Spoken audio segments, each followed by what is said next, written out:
C'est parce qu'il y a maintenant une bonne vingtaine d'années, comme l'a dit Marie-Christine, j'étais prof d'écologie au muséum, et moi, il se trouve que j'avais pas mal travaillé avec des étudiants sur des milieux forestiers, en particulier dans le sud de la forêt de Fontainebleau.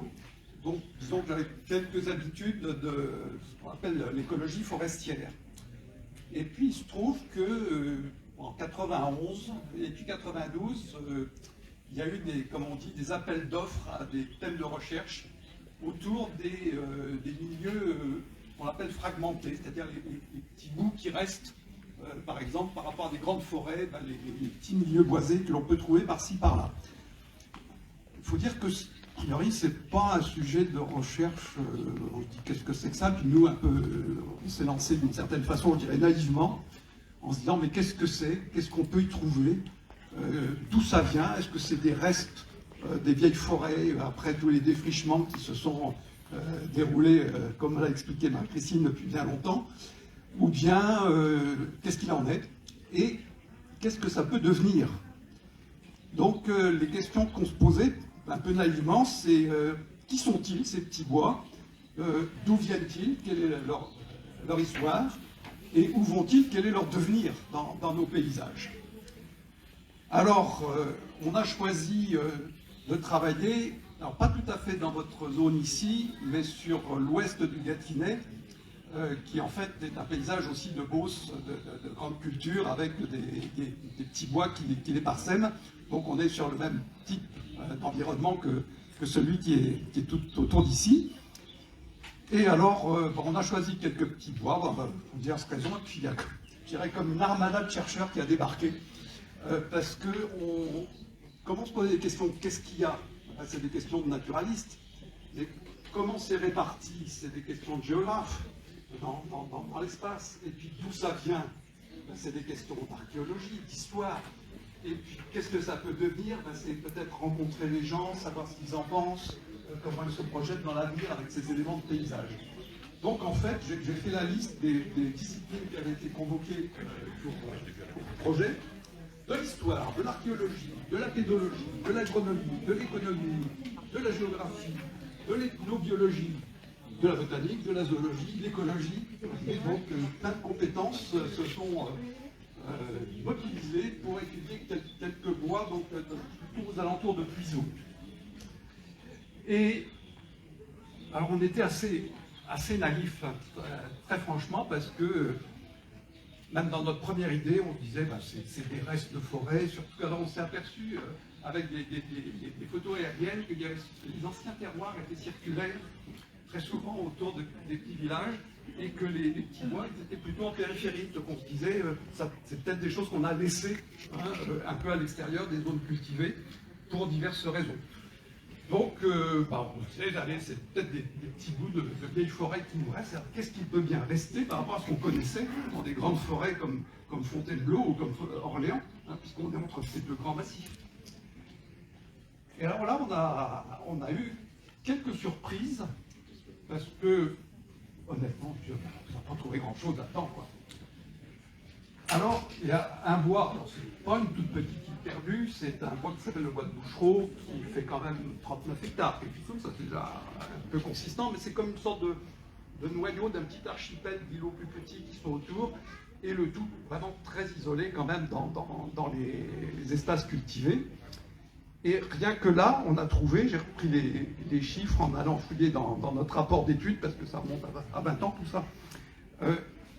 On avait trouvé, je crois, 270 espèces végétales. C'est pas négligeable.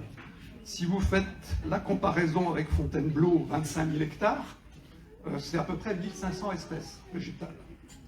Donc en proportion, si on multipliait les 40 hectares, on va dire, du bois Bouchereau pour remonter à 25 000, vous voyez la richesse qu'on aurait. Bon, c'est un petit peu idiot de dire ça comme ça, mais c'était quand même étonnant. Et puis, les oiseaux, il y en avait pas mal aussi, et puis dans différentes catégories d'insectes. Aussi une richesse en espèces qui vraiment nous a surpris, parce qu'on avait peut-être des a priori un peu stupides, mais voilà, donc on avait appelé ça les surprises du bois Bouchereau. Et puis, après cette première étude, il y a une doctorante, Marine Linglard, qui a fait alors un très très gros travail, parce que là, on s'était concentré avec plein de disciplines sur quelques bois, mais là, on s'est dit, ce serait quand même intéressant d'avoir une meilleure représentation de la diversité des petits bois. Et donc, elle a fait alors, une première étude géographique sur la cartographie de tous les petits bois situés entre forêt d'Orléans et forêt de Fontainebleau. Et puis, là-dedans, elle a tiré au sort un échantillon de 71 petits bois, allant depuis à peine 1 ou 2 hectares jusqu'à le bois Bouchereau qu'on a gardé dans l'échantillon, qui était le plus grand, avec 39. Et sur ces 71 îlots, alors Marine Linglard, elle est allée les prospecter plusieurs fois pour refaire les relevés de la flore, elle a trouvé en tout 671 espèces. Donc rappelez-vous, Fontainebleau, en tout 1500, à peu près 1502, les derniers chiffres que j'ai pu recueillir. Mais Fontainebleau, c'est très compliqué, il y a toutes sortes de milieux, différents types de forêts, différents types d'orientation. Donc on a extrait de ces 1500, dans la flore de Fontainebleau, ce qui correspond à peu près du point de vue écologique au même milieu, si vous voulez, un peu le même type de sol, le même type d'environnement, donc le même type de flore. Et à ce moment-là, on tombe à 709. Donc 671 pour 709, vous voyez la richesse. Et on a fait la même sélection dans la flore d'Orléans aussi, 593. Donc nos 71 petits bois ont un peu plus d'espèces que les milieux correspondants dans le massif d'Orléans. Donc, là encore, étonnant. Alors, tout de suite, pas d'espèces qui, pour les naturalistes, créeraient une grande excitation, parce que c'est rare, on a presque jamais vu ça. Il y en a une qu'on a trouvée qui était quand même protégée au niveau national, mais sans ça, une flore, si vous voulez, ordinaire, mais riche. Alors, comment comprendre cette richesse tout de même étonnante? D'abord, 671, c'est un total sur 71 petits îlots forestiers. Celui qui en avait le moins, 18 espèces seulement. Et le plus, c'était le bois Bouchereau avec 270. Mais donc, comment expliquer cette diversité? Est-ce que c'est la taille des bois? S'ils sont petits, s'ils sont grands? Est-ce que c'est le fait qu'ils sont proches du massif qui pourrait en quelque sorte envoyer des espèces qui coloniseraient ces îlots? Ou est-ce qu'il y a d'autres raisons? Alors, la géographe, Marine Linglard, elle a fait des gros calculs pour voir s'il y avait une relation entre le nombre d'espèces et la taille des bois. Oui, il y avait une relation, mais ça n'expliquait pas tout, etc. Puis on s'est dit, est-ce qu'il y a un effet d'archipel? Si un petit bois est à côté d'un plus grand, est-ce que le grand envoie quelques espèces? Vous voyez, toutes les questions qu'on arrive à se poser, un peu farfelues peut-être, mais pour essayer de comprendre pourquoi cette richesse. Mais il y a une chose qu'on s'est dit, c'est et d'où ils viennent ces petits bois. On avait cette idée qu'ils étaient anciens, et c'est là où on a convoqué l'archéologie et l'histoire. Alors l'archéologie, ça n'a pas pu donner grand-chose. Le bois Bouchereau, le plus grand, là qu'on avait vraiment travaillé avec toutes les disciplines, pas de tessons, pas de choses comme ça dans les fouilles qu'on a pu faire, mais quand même, les archéologues ont mis en évidence un système de petits talus qui semblait faire comme un enclos, des choses comme ça. Donc il y avait probablement une trace d'occupation quand même assez ancienne et qui n'a pas pu être datée avec précision. Alors, que donnaient les données historiques? Il y a, vous avez entendu parler bien sûr des cartes de Cassini qui donnent une image de nos terres, si je puis dire, dans le courant du XVIIIe siècle. Le grand bois Bouchereau qui faisait 39 hectares, il n'est pas sur la carte. Ah, il y a quand même un texte qui dit qu'il existait en 1703. C'est donc que les cartographes avaient oublié, n'avaient pas voulu. Bon, donc il était attesté quand même début du XVIIIe siècle, et on pense qu'il était encore, il était en bonne forme, si on peut dire, déjà à cette époque-là. Non, il est sûrement plus ancien. Qu'est-ce qu'il est devenu? C'était la propriété du prince de Tingry. Tingy, je crois, j'ai mal écrit. À la Révolution, c'est divisé en 9 lots et vendu. Et puis après, il y a les successions, les partages, etc. Et on se retrouve au XXe siècle avec les 9 lots sont devenus 289 parcelles, réparties, c'était en 93, entre 116 propriétaires. Et ça, c'est un phénomène très connu, en fait, souvent dans les forêts privées, où au fil des successions, des partages, il y a un morcellement du parcellaire. Mais alors là, ça devient intéressant parce que, qu'est-ce qui se passe? Alors, qui sont ces propriétaires? Il y a des gens du pays qui sont pas loin et puis qui éventuellement s'occupent de leurs parcelles. Et à quoi servent ces parcelles? C'était le bois de feu. Tout ça, donc il y en a qui font des coupes. Puis il y en a d'autres qui habitent à perpète et puis qui s'en occupent plus du tout et ça pousse comme ça peut. Et du coup, quand on regardait cartographiquement ce bois, il était très hétérogène. Ici, il y avait eu des coupes récentes, là un peu plus anciennes. Là, la forêt elle poussait depuis plus longtemps. Donc, je dirais une sorte de diversité de micro-milieux, avec des milieux ouverts, où le soleil pénètre, d'autres avec beaucoup plus d'ombre, etc. Et du coup, la flore, elle n'est pas que forestière, au sens strict. Elle est aussi une flore, pour une grande partie, de milieux ouverts, qui accueillent plus facilement la lumière. Et donc, on s'est dit, mais au fond, les pratiques des propriétaires ont créé une sorte de mosaïque diversifiée qui permet d'accueillir une assez grande richesse d'espèces. Et donc ça donne cette sensation que l'état actuel de cette diversité d'espèces, eh bien, c'est le résultat d'une histoire, et d'une histoire liée aux activités, aux pratiques, aux usages des humains qui sont liés à ce bois. Et ça nous a amené à dire il faudrait comprendre toujours d'où viennent les structures que l'on observe aujourd'hui. Et alors il y a un autre bois qu'on a pu dater encore plus anciennement, à un tout petit peu plus de 2 hectares, un bois qui s'appelle le bois Gautier. Et alors là, on a trouvé des archives au XIe siècle. Et là, c'était une propriété de congrégation religieuse, et c'était traité en forêt avec des parcelles, et des choses comme ça. Et puis alors, l'histoire tardive fait que au XVIIIe puis au XIXe siècle, on a défriché, et puis on a de plus en plus défriché, et il n'est plus resté que avec quelques arbres, donc 2 hectares.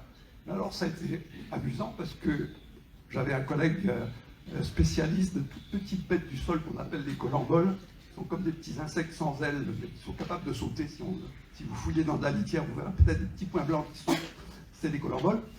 Il a trouvé une espèce qui est vraiment typiquement forestière, et qui donc serait comme une sorte de témoin, si vous voulez, d'archives du fait que il y avait eu depuis des siècles et des siècles un milieu boisé, même s'il était exploité, qui était resté là en continu.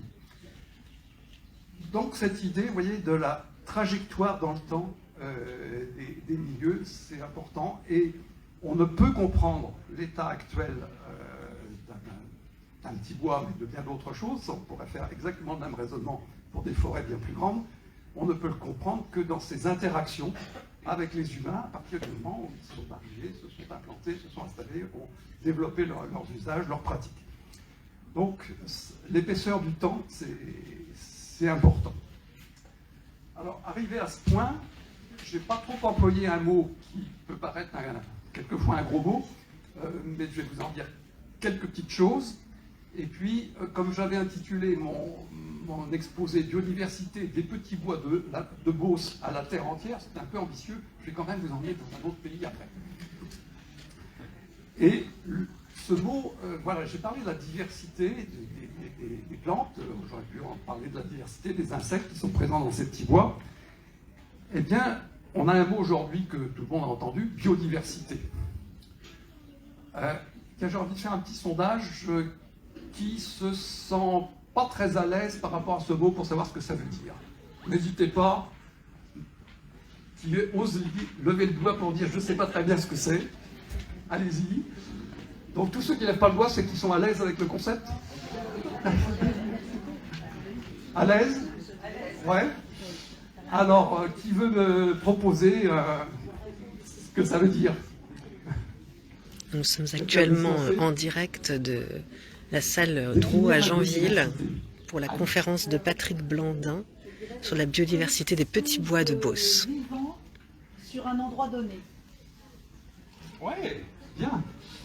Merci, voilà. Alors, je vais quand même vous dire d'où vient ce mot.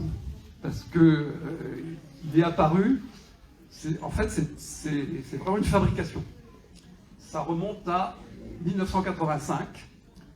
C'est aux États-Unis. Il va y avoir un colloque national aux États-Unis qui va être organisé en 86, qui aura lieu à Washington, et qui va se préoccuper de la question de la biological diversity. Pardon pour mon accent anglais, mais on s'en fiche. Et puis, comme ça fait un peu compliqué, que quand on lance un colloque, il faut que ça attire, on dit comment on va appeler ça? Et il y a des organisateurs qui ont dit, mais si on disait biodiversity. Et voilà comment, en anglais, le mot a été construit.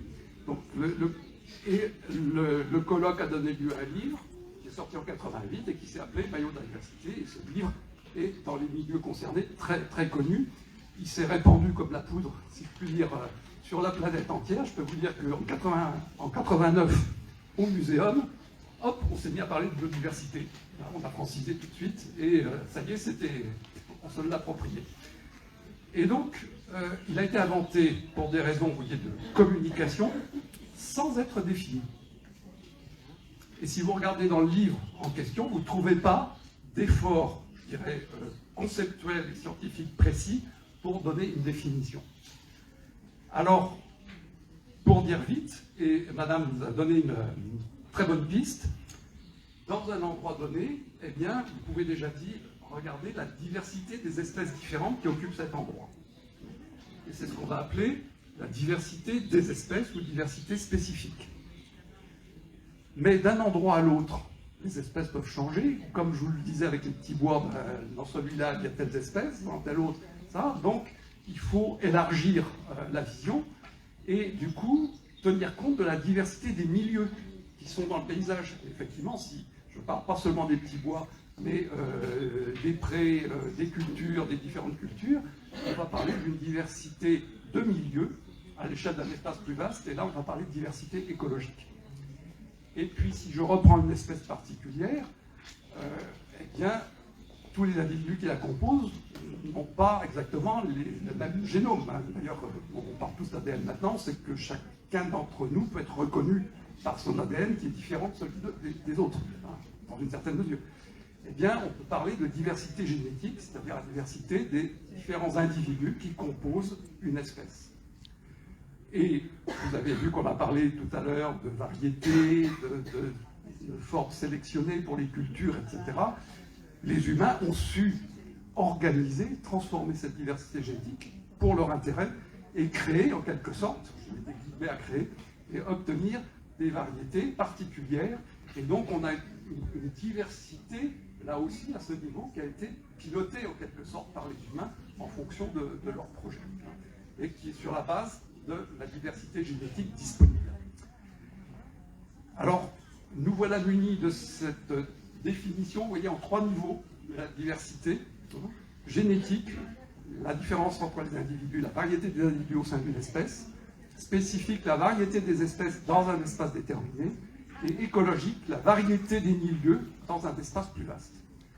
Alors, quittons la Beauce, prenons un satellite, on s'élève et on regarde la Terre se dérouler sous nos yeux, et on va sauter d'un continent à l'autre, et imaginez par exemple que vous passez depuis le bassin du Congo, vous voyez au milieu de l'Afrique, il y a encore de très vastes forêts tropicales, et puis vous allez passer de l'autre côté en Amazonie, il y a encore de très vastes forêts tropicales. Si vous n'êtes pas un botaniste très très pointu, que même vous prenez un drone pour vous rapprocher, et que vous regardez la couverture de ces 2 forêts par exemple, là, ça se ressemble beaucoup. Une forêt tropicale d'Afrique vue un peu naïvement, et même pas naïvement, vue de dessus comme ça, ou au sol d'Amérique, ça vous paraît pareil. Mais ce n'est pas les mêmes espèces d'arbres. C'est-à-dire que vous pouvez avoir des écosystèmes analogues en termes d'organisation qui sont composés différemment selon les grandes régions du globe. C'est-à-dire qu'il y a une sorte de, je dirais, de diversité supplémentaire biogéographique. Vous avez en Afrique, vous avez des grandes forêts, vous avez des savanes, vous avez des zones plus désertiques, Vous allez retrouver en Amérique des grandes forêts, des savanes, des milieux plus désertiques, mais ce n'est pas les mêmes compositions.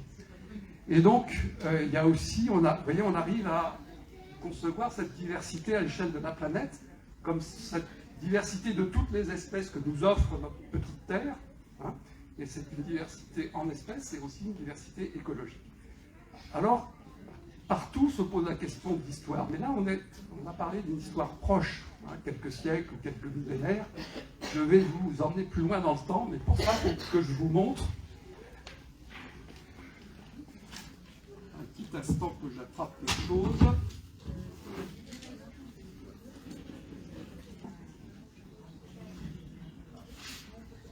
Voilà. Alors ce sont des cadavres, je suis désolé, les biologistes, les naturalistes, pour étudier la vie, sont obligés de travailler sur des cadavres dans les muséums. Ce sont des papillons d'Amérique du Sud. Alors peut-être que le grand bleu d'en haut parle à certains, parce que c'est un peu l'image de la Guyane, de l'Amazonie, comme ça. C'est joli. Vous pouvez même, je vous la confie, si vous voulez la faire circuler, soyez précautionneux, mais vous les verrez mieux. Ben, ce sont des espèces, là-bas, qui sont relativement communes, en forêt. Hein. Et donc elles sont bien différentes de ce qu'on pourrait trouver encore dans nos petits bois ou aux forêts de Fontainebleau, par exemple.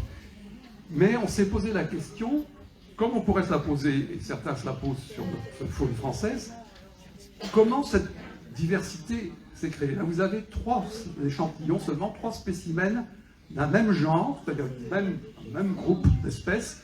On les appelle les morphos, c'est leur nom latin. Et d'où viennent-ils? Comment se sont-ils formés? On en connaît à peu près 30 espèces dans l'ensemble de l'Amérique tropicale. Eh bien, grâce justement aux analyses de l'ADN, hein, du matériel génétique, et grâce à des études assez compliquées que moi je ne sais pas faire, mais que des jeunes collègues pratiquent très très bien, on peut arriver à reconstituer en quelque sorte l'arbre généalogique de ces espèces, et puis on peut même arriver à estimer les moments, l'âge des moments où telle branche s'est séparée de telle autre pour arriver à telle espèce. Et là, vous avez, donc, je vais reprendre 2 secondes la boîte, vous avez 3 espèces qui représentent 3 branches parmi les 30 en question. Eh bien, les 2 du haut se sont séparés de celles du bas, ça fait peut-être 15 millions d'années. Et puis, ces 2-là qui sont un peu plus proches, qui sont un peu plus cousins, la première branche, pardon, c'est plus de 20 millions d'années. La deuxième, entre les 2 du haut, c'est à peu près 15 millions d'années. Et puis celui-ci au milieu, qui a un frère, en quelque sorte, une espèce sœur, comme on dit, c'est 6 millions d'années. C'est-à-dire qu'il faut aussi penser le temps long. Vous voyez, se dire que toutes ces espèces que nous avons, les plantes dont on a parlé, etc., c'est des longues histoires. Comment ça s'est formé? Par exemple, le petit du milieu, ben, ça vit entre 1600 et 2500, 3000 mètres dans les Andes. Ben, pour vivre là, il fallait que les Andes soient là. Hein. Or, les Andes, ça a mis du temps à se former. Il a fallu, si j'ose dire, attendre que certaines parties de montagne arrivent à 2000 mètres à peu près d'altitude pour que le milieu très particulier où vit ce papillon puisse se développer et que lui puisse se différencier.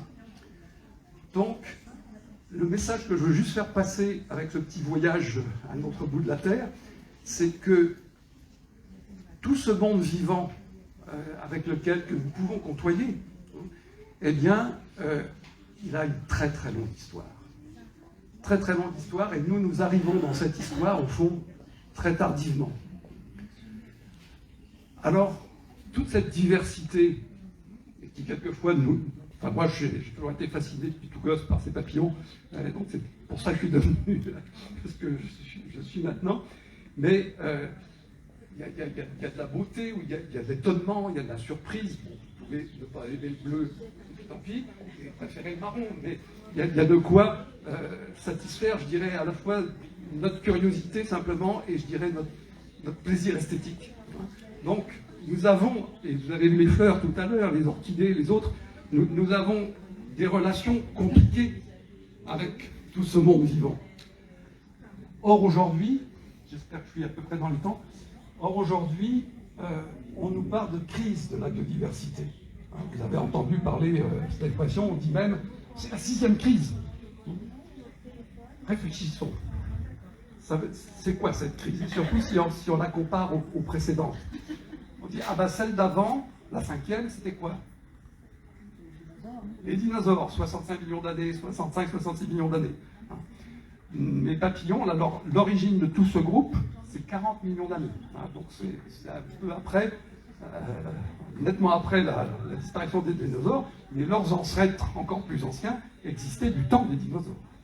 Vous pensez à ça, il y avait déjà des papillons à cette époque-là.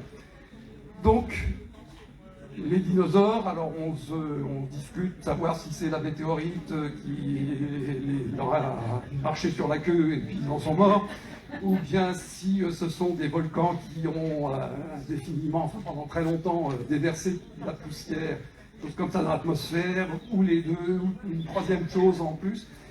Bref, il y a probablement plusieurs causes. Mais ces causes, alors évidemment quand la météorite tombe, ça ne prend pas longtemps. Mais les conséquences atmosphériques, etc., ça prend du temps, et la disparition des espèces dans cette crise-là, ça a quand même pris des centaines de milliers d'années, voire peut-être des millions d'années. Et il en est même des crises précédentes. Alors quand nous, on dit c'est la 6e crise, on dit, bah, c'est comme les précédentes, donc on s'en est sorti finalement. Hein. C'est même grâce presque à la disparition des dinosaures que les mammifères ont pu se développer, que nous sommes là. Donc vive les crises. Hein. Seulement, aujourd'hui, c'est pas du tout une crise comme les autres. Hein. On ne devrait pas la mettre dans la même catégorie.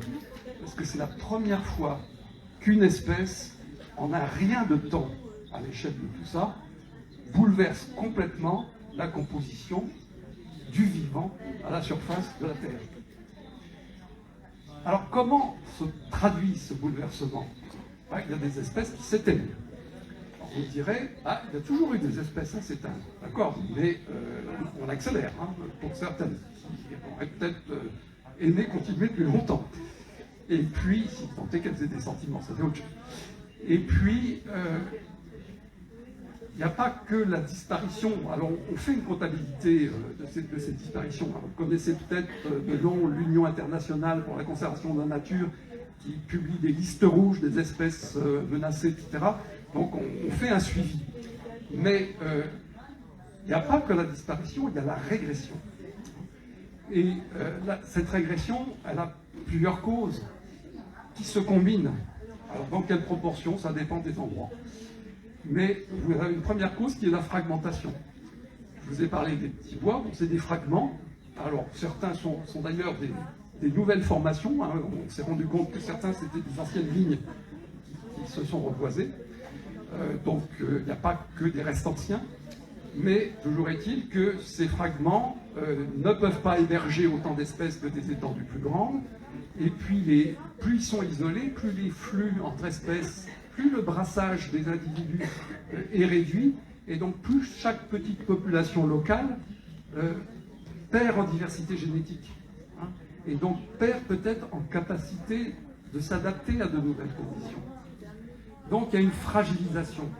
La crise, c'est à la fois des extinctions en cours, et qui sont documentées pour une partie, et puis cette fragmentation, et puis cette fragilisation aussi, par toutes les catégories de molécules que nous mettons dans notre environnement pour nos besoins éventuellement, ou pour nos pratiques, et qui ont des incidences sur la physiologie, la viabilité des différentes espèces. Et ça, c'est vrai dans les milieux terrestres, dans les milieux aquatiques, et d'ailleurs, les connexions qui existent entre tous les milieux font que même des choses qui influencent en premier lieu des milieux terrestres vont se répercuter dans les milieux aquatiques, voire en mer.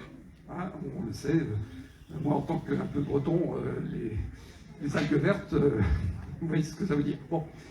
Donc, la crise actuelle, c'est ça, et c'est ce monde vivant qui en quelque sorte se rétrécit et se fragilise. Alors, et je vais bientôt m'arrêter, la question c'est quel avenir pour ce monde vivant dont nous faisons partie. Ce qu'il faut peut-être saisir, ou en tout cas se poser la question pour réfléchir, c'est est-ce que nous n'avons pas cherché, nous les humains, à nous mettre à part de la nature, la mettre à côté, nous, dans nos espaces à nous, et elle, souvent dangereuse, souvent source de problèmes, on la met à part. Notre société occidentale en particulier a eu cette démarche, hein, de nous séparer de la nature. Alors que d'autres sociétés, ailleurs sur notre petite terre, ont su beaucoup plus rester en interaction positive avec le monde vivant, y compris sauvage, qui l'entoure. Donc, comment essayer de nous dire, au fond, quelle envie avons-nous, quel projet avons-nous pour le futur entre nous et le reste du monde vivant? Et là, ça devient une question qui n'est pas une question scientifique. Hein. C'est une question, je dirais, un petit peu philosophique, sociologique, morale. Au fond, c'est un problème éthique. Quelle valeur souhaitons-nous accorder au monde vivant dans toute sa diversité? Et là, ben, il y a 36 possibles, enfin 36. Chacun peut avoir ses valeurs. Moi, je trouve que le papillon bleu est plus joli que le papillon marron. Donc, je veux dire, si le marron disparaît, c'est pas grave. Et le bleu, tant que j'en ai, je suis content. Bon, je caricature, mais en fonction de notre sensibilité à chacun de nous, nous avons des rapports naturellement, si je puis dire, différents. Nous avons des valeurs différentes. Donc, il faut reconnaître cette diversité de nos propres valeurs, ce qui fait que nous pouvons entrer en débat. Hein, quand on est concerné en tant que collectivité par son espace de vie, son territoire, on n'a pas tous la même vision. Et donc, si on veut avoir un projet pour ce territoire et pour nous, il faut confronter dans le dialogue les valeurs que nous portons. Alors, pour aider à votre réflexion, nous avons beaucoup réfléchi justement à l'intérieur de l'Union internationale pour la conservation de la nature sur les valeurs qu'on peut accorder à d'autres êtres vivants. Nous, bien sûr, mais parlons des autres. Les papillons, là, parce que là, c'est des malheureux cadavres pour collection scientifique, ils ont une valeur d'existence. Hein, quand ils sont dans leur milieu, ils y vivent, ils sont en interaction avec d'autres. Éventuellement, ils se font manger par des oiseaux qui sont bien contents de pouvoir manger un peu. Bref, est-ce que c'est pas déjà reconnaître une sorte de valeur au fait que l'être vivant, il est là, il existe, il est présent, et qu'il joue son petit rôle, son grand rôle, dans toutes ces interactions que le monde vivant porte, et sans lesquelles il n'existerait pas. Parce que nous sommes vraiment en interdépendance, toutes les espèces les unes avec les autres. Donc, valeur d'existence. Et puis, vous voyez, des millions d'années. Ces papillons sont issus de millions d'années, nous aussi, hein, un peu plus court peut-être, mais quand même. Et puis, voilà, nous portons dans notre matériel génétique, chacun d'entre nous, un petit bout de la mémoire du vivant, de l'histoire de la vie. Donc, est-ce que chaque être vivant n'a pas une valeur de mémoire? Si on s'intéresse à la mémoire, et ceux d'entre vous qui sont historiens diront forcément, et on est beaucoup à penser comme ça, ce qui est trace de l'histoire passée nous aide à comprendre le présent, et donc ça a de la valeur. Et puis, ces êtres vivants qui ont leur valeur d'existence, leur valeur de mémoire, ce sont eux qui vont être confrontés au changement de l'environnement, du milieu, au changement climatique. C'est eux qui vont, par leur reproduction, perpétuer la vie, à moins qu'ils ne soient plus adaptés aux nouvelles conditions. Donc, chaque être vivant porte, de façon plus ou moins importante, une valeur d'avenir, par la mesure où il est susceptible de contribuer à la perpétuation du vivant dans les temps qui viennent. Donc on peut regarder chaque espèce, mais aussi chaque milieu, et chaque milieu avec son histoire et l'interférence des humains avec cette histoire, comme système actuel dynamique qui contribue à la vie de la planète, et à la nôtre localement, comme résultat d'une histoire qu'il est bon de comprendre pour savoir où nous pouvons aller, et comme composante d'un vivant qui peut peut-être se perpétuer et nous permettre, si nous souhaitons que les humains continuent d'exister, de vivre encore avec nous. Donc, 2 mots pour finir. L'écologie nous a appris que toutes les espèces sont solidaires les unes avec les autres. Interdépendance. Et ne faut-il pas, et dans ces temps bien tristes, employer quand même le mot de convivialité. Merci. Voilà, c'était Patrick Blandin qui nous a fait l'honneur d'être l'invité de cette journée spéciale sur le patrimoine vivant de Beauce, et dont vous pouvez retrouver le livre Biodiversité, l'avenir du vivant aux éditions Albin Michel et sur le stand de la librairie. Merci.